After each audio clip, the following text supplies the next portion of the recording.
Airtel payments bank अब नाबालिग खातों की पेशकश भी कर रहा है।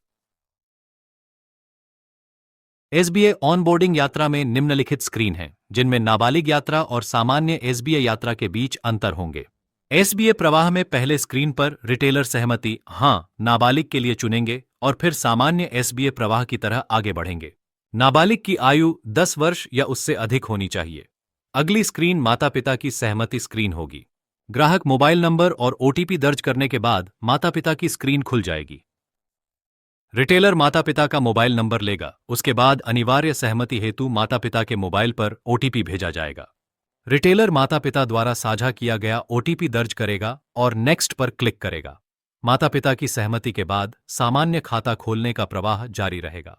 खाता चयन स्क्रीन पर रिटेलर नाबालिग बचत खाता चुनेंगे। यहां कोई अन्य खाता विकल्प नहीं दिखाया जाएगा।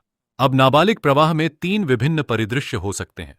परिदृश्य 1, जब नाबालिग अपना पैन देता है और माता पिता के पास पैन नहीं होता। रिटेलर माता पिता का आधार नंबर दर्ज करेगा, उसके बाद आधार सहमति और माता पिता की घोषणा ली जाएगी। रिटेलर नेक्स्ट बटन पर क्लिक करेगा।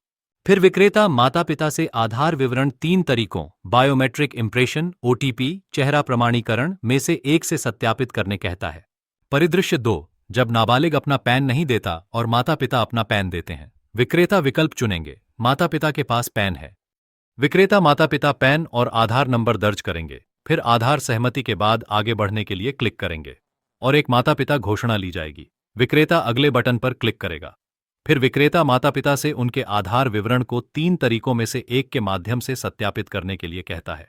बायोमेट्रिक इंप्रेशन, आधार, ओटीपी, चेहरा प्रमाणीकरण। परिदृश्य 3, जब नाबालिग अपना पैन नहीं देता और माता पिता भी अपना पैन नहीं देते।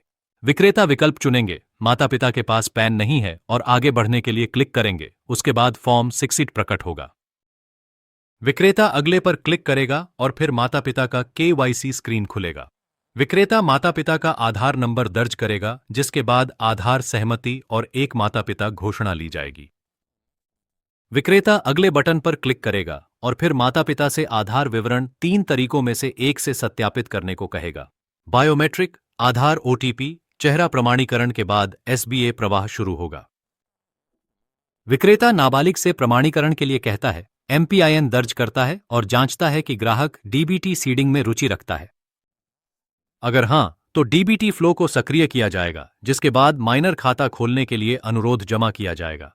यदि ग्राहक डीबीटी फ्लो में रुचि नहीं रखते, माइनर खाता खोलने का अनुरोध सीधे जमा किया जाएगा। सफल सत्यापन के बाद माइनर बैंक खाता खोल दिया जाएगा और ग्राहक को पुष्टि संदेश प्राप्त होगा। ग्राहकों को सामान्य सेविंग्स बैंक खाते के लाभ समझाएं। 2 लाख रुपए तक की मुफ्त आकस्मिक बीमा या नियमित और भरोसा सेविंग्स खाते के लिए 5 लाख रुपए। 1 महीने में कम से कम 10 रुपए का एक डेबिट लेन देन आवश्यक है। वार्षिक जमा पर आकर्षक ब्याज दर लागू की जाती है। साथ ही निकटतम बैंकिंग पॉइंट पर ग्राहक आसानी से कम 10 रुपए की जमा और निकासी कर सकते हैं। कृपया ग्राहक को बैंक खाता उपयोग करने की सलाह दें। स्मार्टफोन से एयरटेल थैंक्स ऐप डाउनलोड करके और फीचर फोन से। एयरटेल ग्राहक USSD 400 दबाकर IVR संस्करण 4.0.0 का उपयोग कर सकते हैं। अन्य एयरटेल के सभी ग्राहक से 8800-683-006 नंबर पर कॉल डायल करने के लिए कृपया कहें। कृपया अपना MPIN, virtual debit card number और अन्य व्यक्तिगत विवरण किसी के साथ साझा न करें और ग्राहक को भी यही सलाह दें। नवीनतम कमीशन के बारे में जानने के लिए मेरी पेशकशों पर जाएं। एयरटेल पेमेंट्स बैंक में खाता खोलने की प्रक्रिया पर प्रशिक्षण पूरा हो गया है। अब प्रशिक्षण के आधार पर प्रमाणन पूरा करने का समय है। प्रमाणन पूरा करने के लिए 80% अंक प्राप्त करना आवश्यक है। प्रमाणन शुरू करने के लिए यहां क्लिक करें।